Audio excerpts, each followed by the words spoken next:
bonjour à tous nos amis, shalom. Bienvenue au rendez-vous de la Sidra de la semaine. Cette semaine, nous allons lire la paracha de Teruma. La paracha de Teruma, c'est la paracha qui parle des donations que les enfants d'Israël ont fait pour la construction du Mishkan. Le début de la paracha, Akadosh Baruch Hu dit à Moshe Rabbeinu la liste que les enfants d'Israël doivent participer à travers leurs dons pour la construction du Mishkan. Mishkan, c'était le centre sanctuaire. Et bien la Torah nous dit tous les matériaux qu'on a besoin. Zav, chesef, unchoshet, l'or, l'argent, le cuivre, les peaux des animaux, le bois, les couleurs, le trelet, vargamin, le rouge, le bleu, toutes les peintures qu'il y avait besoin pour repeindre tous les matériels de la construction du Mishkan. Dans toute la liste, nous avons apparemment une chose qui n'a pas vraiment rapport avec la construction du Mishkan. C'est ce qu'on appelle Shemen Lamaor. La Torah explique d'une manière encore plus détaillée. Shemen, de l'huile, Lamaor, pour l'allumage. On aurait peut-être pu comprendre de l'huile pour faire un peu de friture, un peu de chips, de frites, ou des choses comme ça. Non, la Torah veut nous dire qu'il faut faire de l'huile pour allumer. Alors lorsqu'on réfléchit, il faut comprendre c'est quoi cette demande. Allez, voici, Akadosh Baruch Hu, il a demandé à tous les enfants d'Israël de participer à tout ce qui est construction du sanctuaire. L'huile, c'était en général l'huile qu'on faisait pour allumage de la menorah, du candélabre, dans le sanctuaire. Et cette huile, en fait, c'est pas une huile qui est nécessaire pour la construction, c'est une huile qui est nécessaire pour le service qu'il allait avoir après la fin de la construction du Mishkan, du sanctuaire. Une des choses qu'on avait besoin pour le service, c'était de l'huile. Il y avait encore beaucoup besoin de choses. On avait besoin aussi de la farine pour faire les 12 pains qu'il y avait toujours sur la table. On avait besoin aussi des animaux, on avait besoin d'autres choses. Alors pourquoi, dans la liste que Moshe Rabbeinu doit demander aux enfants d'Israël de participer pour les choses qu'on a besoin nécessaires pour la construction du Mishkan, on rajoute quelque chose qui a un rapport avec le service, qui aura alors plus tard dans le Mishkan. Cette question, je l'ai vu aussi que le Dad Zekenim Balei HaTosfot, un commentateur il y a 800 ans, l'a posé aussi. Et lui, il dit une autre explication. Il dit que le Shemen Hamor, l'huile qu'on avait besoin, ce n'était pas en fait pour l'huile qu'on allait avoir besoin dans le service plus tard pour allumer la menorah. Il dit que cette huile, en fait, c'était pour éclairer l'entrée du Mishkan, l'entrée du sanctuaire. Parce qu'il dit qu'un château royal, un palais royal, il y a une nécessité que toujours à son entrée, une lumière. Parce que ça fait la gloire du palais royal qui est toujours illuminé, et surtout à son entrée avec une belle lumière. Donc lui dit qu'en fait que cette lumière, cette huile qu'on avait besoin pour allumer, c'était pour allumer à l'entrée du Mishkan.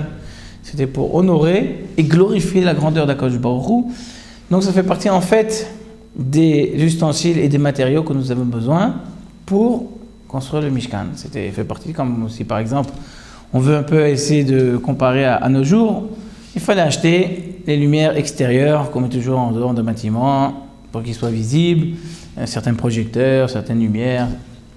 Donc c'est ça qui veut dire, c'était ça le Shemen Hamor, l'huile qu'on avait besoin pour allumer. Mais en fait, ce n'était pas l'huile où on faisait allusion de l'huile qu'on aurait besoin pour après allumer la menorah pour le service hebdomadaire dans le sanctuaire. Ça, c'est son explication. Mais il y a une autre explication qui est un peu plus profonde. C'est qu'il faut comprendre quel est le but d'Akadosh Baruch Hu dans cette construction de ce sanctuaire. Quel intérêt? Qu'est-ce qu'il a besoin? Alors le Ramban nous explique que lorsque Akadosh Baruch Hu a donné la Torah aux enfants d'Israël au mont Sinaï, il y avait une présence divine qui est descendue sur le mont et que tout le monde a ressenti. Simplement, les événements qui ont suivi, la faute du veau d'or, et une certaine dégradation des enfants d'Israël dans leur niveau de spiritualité, et donc nous avons plus cette possibilité, ce mérite de pouvoir sentir cette présence divine. Alors Ramban explique que Akadosh Baruch Hu a concentré la présence divine qui était descendue au moment Matan Torah, du don de la Torah, il a concentré dans le Mishkan. Et d'ailleurs, à travers cet endroit là-bas, c'était l'endroit le plus saint qui était là où il y avait l'arche sainte, avec les tables de la loi.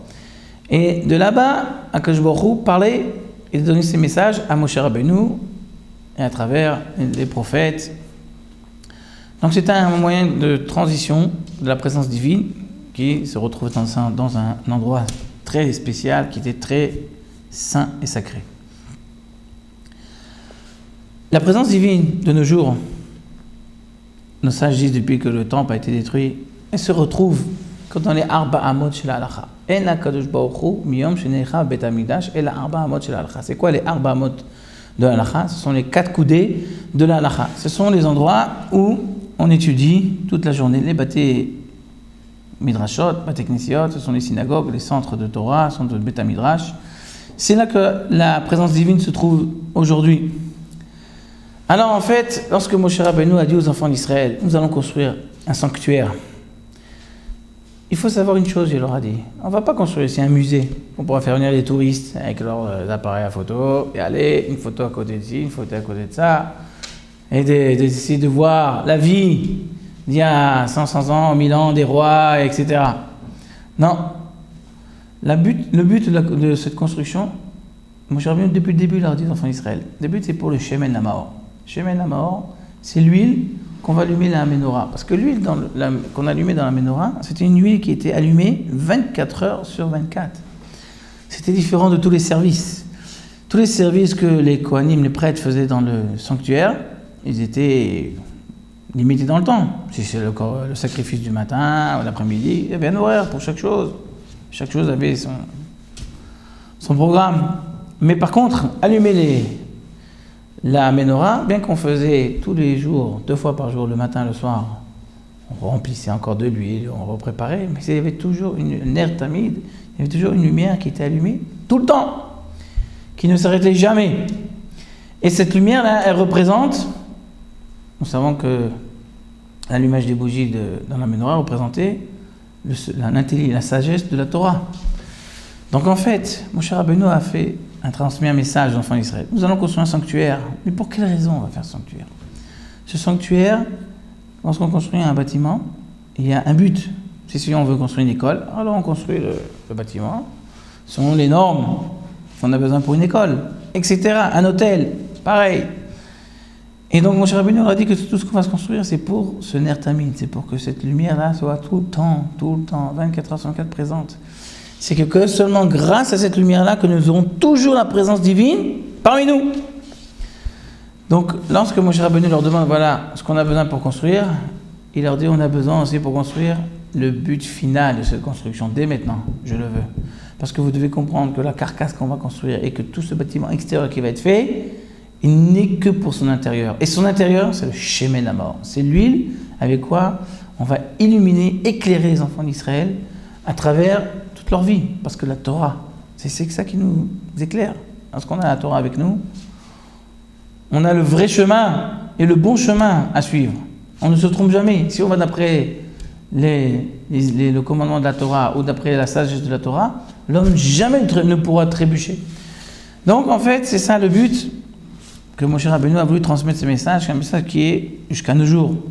Chacun d'entre nous, lorsqu'il est en entreprise, il a un but. Donc il faut qu'il le cerne depuis le début, et c'est sur celui-là qu'il va aller. Donc nous devons savoir que lorsque nous construisons des synagogues, des centres de Torah, il faut cette présence divine qui soit avec nous, et cette présence divine ne vient que par nos activités dans l'étude de la Torah et dans tout ce qui est Avodat Hashem, service d'Akadosh Baruch Hu.